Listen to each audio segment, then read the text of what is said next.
good or great founders are way more well-rounded than I think we in the Valley we give credit for. In the kind of MBA circles and maybe like traditional professional. Can you talk a little bit more about well-rounded, like people would like to be able to think about how they so we often, there's a long time, I would say, in the Valley, maybe where, especially, let's say in the night, I wasn't here, so I'm really reading books and watching videos.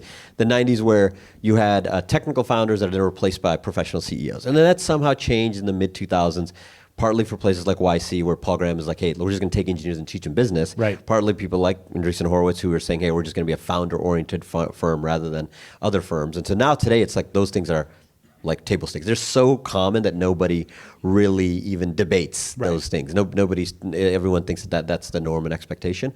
In terms of, but the thing that isn't often talked about is that now the pendulum is swung where it's like, it's just not enough to be a good engineer. That is really important. Okay. And you can't run a technical company without being technical. It's very difficult. But you also need all these other things. Right. And these other things are like how to hire and fire. If there's one thing that I felt, the founder just asked me this in the last couple of days, like, oh, what didn't you realize why I see? It's like just how important recruiting is. Because whatever deficiency you have, if you're good at recruiting, you can recruit that deficiency out. Right. And that's why you see some of these like really young companies. I use Brex and Ramp as an example because they're kind of YC orbit companies and know them. Young founders who got pretty strong, management teams who'd really helped and kind of Stripe, helped them, even though those founders were also pretty exceptionally strong. So I think being well-rounded is not only, so one is recruiting, but there's all these other functions. There's marketing, there's HR, there's legal, there is, there's facilities. There's all this, like, how do you make sure the office looks and feels a certain way? Core foundation, there's fundamentals, no blog post, which most people forget. There's no blog posts about how to make an office feel productive and for the employees and for visitors, for customers and for investors. But that's important. Amazing. Like, it is an important thing. So like I think being well-rounded, I think probably if I had to bucket all of that, the thing that a lot of founders don't have is shockingly creativity.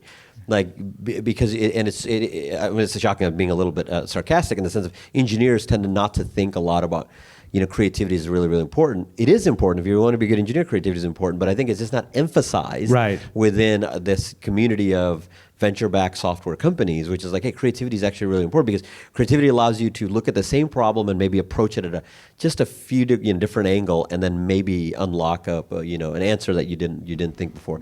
I'd say, sorry, this long answer. Please. The third thing I felt that I didn't appreciate enough as a partner, and now that I've learned more being back in the game, is paranoia. There's so many founders. There's this great Andy Grove book, Only the Paranoid Survive. High Output Management, fantastic book, by the way, if you read it, if you haven't read it. But this concept of being extremely concerned that the assumptions that you have are going to turn out to be incorrect, even when things are going well, sets the company up to be way more durable. Because you're basically, you're just not running things on the edge. And you're not complacent, and you're like, I want to keep executing. So the more fundamental question maybe is like, why do we not have founders who are more well-rounded? Why do we not have founders who are more paranoid? Why do we not have founders that are, these things? It's because each of those things actually take a lot of energy and resources. Like being paranoid is exhausting. Yep.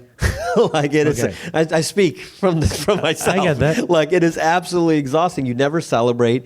You constantly think, yeah, we got this thing, but maybe this thing's going to fall apart. We got to get the next thing and the next three things, and then even when you have something that has a lot of momentum, it's very difficult to celebrate it because now for 20 years you live like a caged animal who's afraid of losing the little few chips that you've assembled, and so, but really good in capitalism. It makes you a really effective founder. If you're going to be, when you